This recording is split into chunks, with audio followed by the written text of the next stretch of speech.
बेरोजगार राहायचं का माणसांना मुलांना सांगा. हे महानगरपालिकेची प्रॉपर्टी आहे. हे इथे काय कमर्शियल नाही,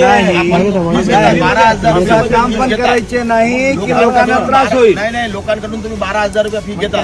सार्वजनिक गार्डन आहे. नाही तर तुम्ही कुठं भाईंदर मध्ये करा ना, काय हरकत नाही. लोकांना तक्रार आहे. हे जे फिरत आहे ना लोक, तुम्ही फिरे काय हरकत नाही. कोणाला काय टेन्शन नाही. तुम्ही हे टायर बाजून कमर्शियल ऍक्टिव्हिटी करत नाही. सिनियर सिटीजनला पण त्रास आहेत.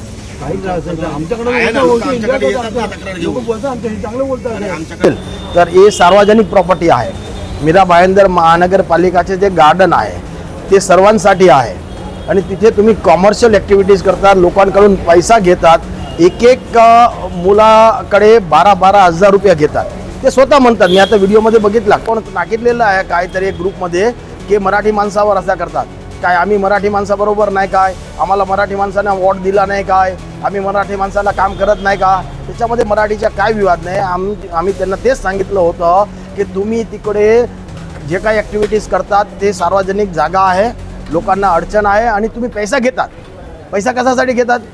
एवढा मोठा पार्क बनवलेला आहे, आपण करा ना ॲक्टिव्हिटीज, पण फ्रीमध्ये द्या ना. तुम्हाला या भाईंदरमध्ये भाजप नगरसेवक अनिल वेराणी यांचा एक व्हिडिओ सध्या समाज माध्यमावर मोठ्या प्रमाणामध्ये व्हायरल होत आहे. या व्हिडिओच्या आधारे मराठी माणसाला धमकवल्याचा आरोप केला जात आहे. यामुळे राजकीय वर्तुळातील या व्हिडिओची चर्चा सुरू झाली आहे. दरम्यान या व्हायरल व्हिडिओवर नगरसेवक अनिल वेराणी यांनी स्पष्टीकरण देत आपली भूमिका स्पष्ट केली आहे. व्हिडिओतील संभाषणाचा संदर्भ वेगळा असून आपल्या वक्तव्याचा चुकीच्या पद्धतीने अर्थ काढला जात असल्याचा दावा वेराणी यांनी केला आहे. शासकीय जागेवर कोणी व्यवसाय करत असेल तर त्याला रोखणार आणि सेवा करण्यासाठी मदत करणार अशी आपली भूमिका असल्याचं त्यांनी स्पष्ट केलं आहे. या संपूर्ण गोष्टीबाबत त्यांनी नेमकं म्हटलं तरी काय, आपण जाणून घेऊ. मी आता सकाळी आमची मीरा भाईंदर महानगरपालिकेची महासभा होती. मी महासभामध्ये असताना मी पण व्हिडिओवरच बघितला. काल आम्ही 15 ऑगस्ट येणाऱ्या दिवसात 15 ऑगस्ट आहे, त्याच्यामुळे आम्ही एक जेवढे मीरा भाईंदर महानगरपालिकामध्ये महापुरुषांच्या जे स्मारक आहे, पुतळे आहे, त्याच्या साफसफाईसाठी आम्ही एक मीरा रोड मंडळतर्फे एक कार्यक्रम आयोजित केला होता. त्याच्यासाठी आमचे मीरा रोड प्रभाग नंबर 21मध्ये आम्ही सर्व कार्यकर्ता तेव्हा सरदार वल्लभभाई पटेलांची प्रतिमा आहे त्याची साफसफाईसाठी गेलो असताना सकाळी जे तिकडे मॉर्निंग वॉक करतात ते लोकांना आम्हाला एक निर्देशन आणून दिला होता की असा इकडे कॉमर्शियल व्यवसाय करतात आणि लोकांना ट्रेनिंग वगैरे देतात आणि आम्हाला त्रास देतो.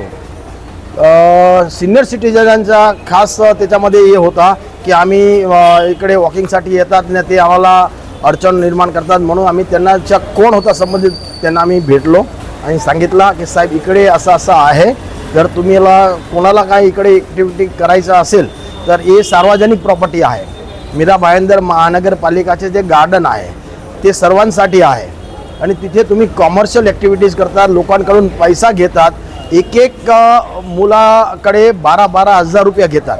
ते स्वतः म्हणतात. मी आता व्हिडिओमध्ये बघितला, काल पण मी त्यांना सांगितलं की साहेब सर्वांसाठी आहे. ते बोलले तुम्ही आम्हाला सर्व हे करून द्या, आम्हाला खर्च लागतो. मी बोललं मीरा भाईंदर महानगरपालिकाची वास्तू असेल तर जेवढं शक्य असेल तेवढं आम्ही तिथे सुविधा उपलब्ध करून देणार आहे. जे काही लोकांच्या असेल तर आम्हाला लेखी द्या. आम्ही आयुक्ताला बोलू, महापौर मॅडमला बोलू आणि जे काही सुविधा अजून कमी असेल ते आम्ही पूर्ण करण्याची तयारी दाखवली. ते आम्हाला सांगतात की तुम्ही असा मराठीमध्ये माणसाला असं करतात तसं करतात. त्याच्या जातीचा विवादच नाही काय साहेब. आम्ही एवढ्या वर्षापासून तिकडे नगरसेवक आहे. मी स्थानिक नगरसेवक असताना जर लोक माझ्याकडे येतात, माझ्या कार्यालयाला येतात तर मला पण त्यांना न्याय द्यावा लागतो आणि मी त्यांना विनंतीच केली की साहेब तुम्ही करा, ॲक्टिव्हिटीज करा. मराठी माणसं असू द्या, गुजराती असू द्या, उत्तर भारतीय असू द्या, साऊथ इंडियन असू द्या, ते सर्वांसाठी आहे. त्याच्यामुळे मी आज बघितलं कोण नागितलेलं आहे काहीतरी एक ग्रुपमध्ये की मराठी माणसावर असा करतात. काय आम्ही मराठी माणसाबरोबर नाही काय? आम्हाला मराठी माणसाने वोट दिला नाही काय? आम्ही मराठी माणसाला काम करत नाही का? त्याच्यामध्ये मराठीचा काय विवाद नाही. आम्ही त्यांना तेच सांगितलं होतं की तुम्ही तिकडे जे काही ॲक्टिव्हिटीज करतात ते सार्वजनिक जागा आहे, लोकांना अडचण आहे आणि तुम्ही पैसा घेतात. पैसा कशासाठी घेतात? एवढा मोठा पार्क बनवलेला आहे, आपण करा ना ॲक्टिव्हिटीज, पण फ्रीमध्ये द्या ना. तुम्हाला जर सोशल वर्क करायचा असेल तर या तुम्ही. संबंधित व्यक्ती स्वतःचा व्यवसाय चालवते असं तुमचं म्हणणं आहे का? हो, ते स्वतः म्हणाले ना, व्हिडिओमध्ये आहेच, तुम्हीच बघा ना. आम्ही पैसा घेणारच ना. कुठून आणू? अरे कुठून आणू ते तुमचा प्रश्न आहे मित्र, आमचा नाही.